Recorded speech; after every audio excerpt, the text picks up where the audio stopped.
Athlete association of India ने chief umpire बनाया है नसर आलम साहब को। सर बहुत बहुत बधाई न्यूज़ 21 चैनल की तरफ से आपको। बहुत बहुत शुक्रिया।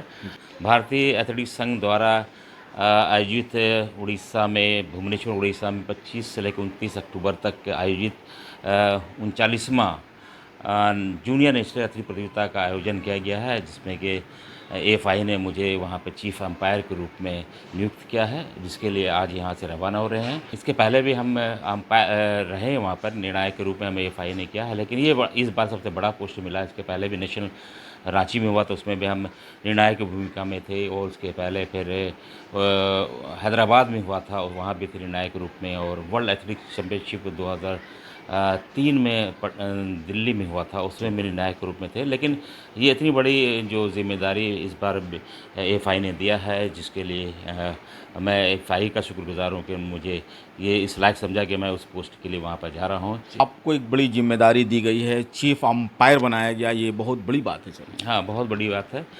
इसमें काफ़ी हम लोग इसके लिए एग्ज़ाम, इस पोस्ट के लिए हम लोग को एग्ज़ाम देना पड़ता है। कई एग्ज़ाम होता है, डिस्ट्रिक्ट लेवल होता है, राज्य स्तरीय होता है, फिर नेशनल लेवल पर होता है, अंतर्राष्ट्रीय लेवल पर होता है। जो इसमें क्वालिफाई करते हैं, पास करते हैं, उन्हीं को ये जिम्मेदारी दी जाती है। तो उस हिसाब से हम यहाँ पे एफटीओ के रूप में यहाँ पे हैं। एथलेटिक फेडरेशन ऑफ इंडिया ने मुझे एग्ज़ाम दिया, उसे पास किया, उसमें हमें जिम्मेदारी। इससे पहले भी अभी नेशनल इंटर डिस्ट्रिक्ट बिहार में हुआ, तो वहाँ पर भी थे, निर्णायक के रूप में थे, लेकिन चीफ अंपायर के रूप में ये पहली बार मुझे इतनी बड़ी जिम्मेदारी दी है। एथलीट की दुनिया में आपने एक लंबा समय बिताया है और एक सम्मान गवर्नमेंट ऑफ इंडिया की तरफ से देना एक अंदर से खुशी होती है। बहुत खुशी होती है, क्योंकि बचपन से जब स्टूडेंट लाइफ में थे, मैं एथलीट था, मैं नेशनल खेला और एथलेटिक्स की तरफ से फुटबॉल में भी खेला है। और जब वहाँ से खेल मेरा जीवन ख़त्म हो गया, तो फिर हमने इस लाइन को पकड़ा और सचिव के रूप में, बिहार भागलपुर के सचिव के रूप में कई सालों से यहाँ पे हैं, और अभी हम बिहार एथलेटिक्स के उपाध्यक्ष भी हैं। अब भागलपुर के हम सेक्रेटरी एथलेटिक्स के हैं। यहाँ के बच्चे भी नेशनल लेवल अच्छा प्रदर्शन कर रहे हैं, हम लोग मेहनत कर रहे हैं। इस बार भी अभी जो जूनियर नेशनल हो रहा है वहाँ पे उड़ीसा में, उसमें भागलपुर से 7 खिलाड़ी का चयन किया गया है। मुझे उम्मीद है कि इस बार भी नेशनल में भागलपुर का स्थान रहेगा, बिहार को मेडल मिलेगा। भागलपुर के जितने भी एथलीट्स के हमारे मेंबर्स हैं, अध्यक्ष उपाध्यक्ष, सब ने हमें शुभकामना दी है कि आप जाएँ वहाँ पर, अच्छा कीजिए। कितने अंपायर होंगे आप उसमें सबसे चीफ होंगे? 24 की ऑफ टेक्निकल ऑफिसर्स वहाँ बनाए गए हैं, तो सबके अपने अपने दायित्व हैं। कोई रेफरी हैं, ट्रैक रेफरी हैं, कोई जंप के सबकी रेफरी हैं। मॉनिटरिंग आप करेंगे? नहीं, हम ट्रैक पे जो अंपायरिंग होता है, अंपायर होता है, जिसमें कि उसका हमको करना है। और जिस बहुत से उसमें हैं, फिनिशिंग पॉइंट पर रहते हैं, उसके अलग निर्णायक होते हैं, जो चीफ होते हैं, फ़ोटो फिनिश में रहते हैं, टाइम कीपिंग में रहते हैं।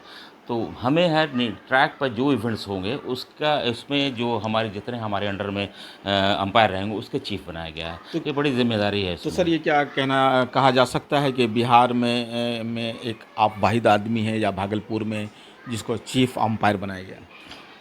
भागलपुर में तो है पहली बार। बिहार में इसके पहले भी हुए हैं कई पे। शम्स तौहीद हैं, निर्मल कुमार हैं, कई अंपायर हैं वहाँ पे, टेक्निकल ऑफिशियल्स हैं, जिनको कि कहीं ना कहीं उसको बनाया गया है। लेकिन इस बार बिहार से जो है हमें चीफ अंपायर बनाया गया है ट्रैक के लिए। तो ये उपलब्धि है कि बिहार से हम, भागलपुर में तो पहले है ही, लेकिन बिहार में इस बार जो जा रही है इसमें चीफ अंपायर बनाया गया। सर आपके जो बच्चे हैं, स्टूडेंट्स हैं, वो नेशनल इंटरनेशनल बहुत अच्छा कर रहे हैं, तो एक आप मोटिवेट करते रहते हैं, तो क्या और स्टूडेंट्स को कहना चाहेंगे जो एथलीट्स की दुनिया में अब अच्छा करना चाहते हैं? बस प्रयास, मेहनत को करते रहना चाहिए, क्योंकि कंपटीशन इतना है ना कि अगर 1 महीना भी आप गैप करते हैं, प्रैक्टिस में छोड़ देते हैं, तो पीछे आपके पीछे दुनिया पड़ी हुई है। एक सेकंड का 100वां भाग में ही फैसला होता है, और वो सेकंड का 100वां भाग अगर 1 महीना भी अभ्यास नहीं करते हैं, तो वो आपको छूट जाएगा। तो हमारा है कि अपना प्रयास कीजिए, आपके जो कोच हैं उनके मुताबिक आप चलें, ताकि आपको, चूँकि ये स्टेट और लेवल तक तो बहुत ज़्यादा मेहनत की ज़रूरत नहीं पड़ती है, लेकिन अगर नेशनल में आपको पोजीशन लगाना है तो ये बहुत मेहनत करने की ज़रूरत है। और मेहनत आपको अपने दिल से करना है, उसमें बदन चुराना नहीं है। जितना अभ्यास कीजिएगा आपको ऊपर तक चढ़ाइएगा। मेरी उम्मीद है कि जितने भी हमारे एथलीट हैं बिहार के चाहे भागलपुर के, वो अपना फुल टाइम, मतलब 2 साल 3 साल खूब मेहनत दिल से कीजिए, और उसका रिज़ल्ट आपको 2-3 साल में मिलेगा और नेशनल इंटरनेशनल तक पहुँचेंगे और पहुँचेंगे तो आपको सरकार भी, अब बिहार सरकार ने भी कहा है कि आप मेडल लाइए, नौकरी पाइए, तो आपको सब तरह से कि आप एक तो सम्मान पा रहे हैं खेल की दुनिया में और नौकरी भी पा रहे हैं, जिसके लिए आपके गार्जियन, अभिभावक चिंतित रहते हैं कि खेल के क्या करेगा। तो अब खेल में भी सरकार, खासकर बिहार सरकार ने खुलेआम अनाउंस किया है कि आप मेडल लाइए, नौकरी पाए और नौकरी भी आप कलर ग्रेड से लेकर के डीएसपी और रैंक तक आपको नौकरी मिलती है। तो आप जितना अभ्यास करेंगे आपको यश मिलेगा, आपके गार्जियन को मिलेगा, आपके समाज को मिलेगा, आपको मिलेगा और बिहार को मिलेगा, हिंदुस्तान को मिलेगा और आपको नौकरी भी मिलेगा। मेहनत कीजिए दिल से, 2-3 साल सब कुछ छोड़ के मेहनत कीजिए, आपको आपकी कामयाब की कदम चुमेगी। सर, न्यूज़ 21 चैनल से बात करने के लिए बहुत बहुत शुक्रिया आपका। बहुत बहुत शुक्रिया आपका।